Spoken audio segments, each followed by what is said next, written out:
Hello mga bossing, ito po mga bossing ko ang ating aloe vera.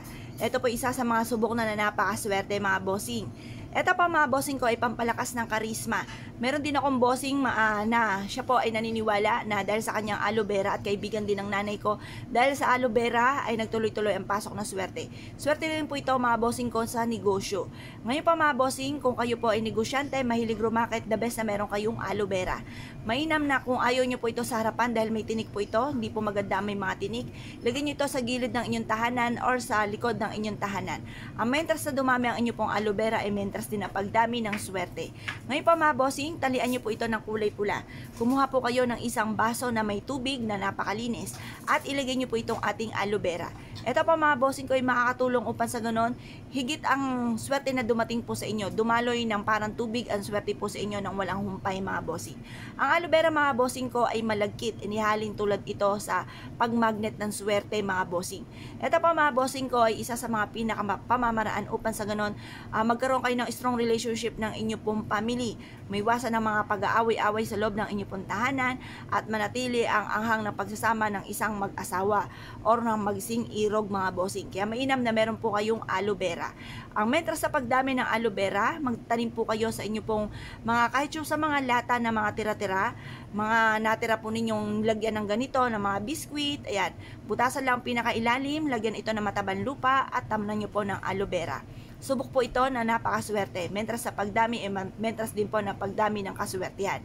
Ngayon pa mga bossing, kung kayo po'y naniniwala, subukan nyo po na magtanim po ng ganito mga bossing.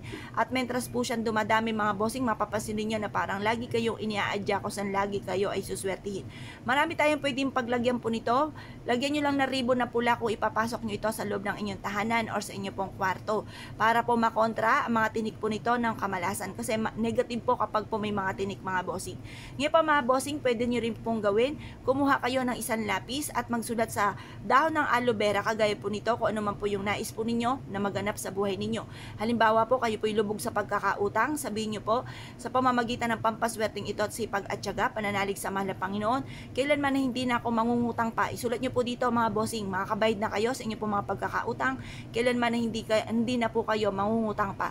Pero wala naman po masamang mangutang, lalo-lalo na kung ito po'y gagamitin sa kabutihan at hindi po ipambibili ng kung ano-ano na luho mga bossing. At karamihan nga din po sa mga kakilala ko, may mga utang po sila pero pinapaikot naman sa kanilang negosyo. Kumbaga kung kayo po mga bossing ko ay kumbaga hindi talaga maiwasan at ginagamit nyo po ito sa inyo po negosyo, sabihin nyo po ay makakabayad kagad kayo sa pagkakautang at ang inyo po negosyo ay dito na kayo yayaman.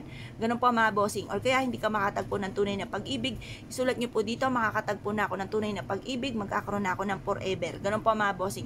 Direct to the point ang mga pag-wish. Ngayon pa mga bossing, kung kayo po naniniwala at nais po itong gawin, hugasan nyo lang itong mabuti at ilagay sa isang baso na may tubig at ito po hayaan nyo lamang sa kusina dahil makakatulong din po ito mga bossing para magkaroon kayo ng masaganang pamumuhay.